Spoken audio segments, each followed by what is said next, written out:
صدای ساز و طبل باغ گلفشان کابل را پر کرده. زال سپیدمو در اعماق چشمهای رودابه غرق است. رودابه لبخند میزند و میگوید در چشم تو نوری میبینم که هیچ کس ندیده.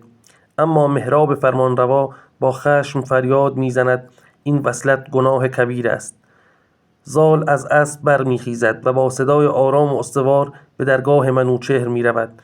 ای شاه عادل، دلم را به مهر رودابه با تو می سپارم. اگر خطاست تن مرا ملامت کن، نه او را.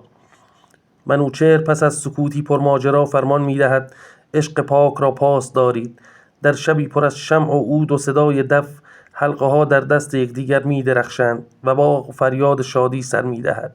ماها بعد درد زایش رودابه را در بر گرفته. پزشکان نگران فریاد میزنند یا مادر یا کودک. در میان دود انس و نور شمعدانها بالهای پرنور سیمرغ گشوده می شود. با نوری گرم سیمرغ نجوا می کند. با خرد و مهارت زندگی را نجات دهید. تیغی نرم بر دست جراح می درخشد و ناگهان صدای گریه نوزاد سکوت را می شکند. زال اشک شوق می ریزد و نام پسرش را رستم می گذارد.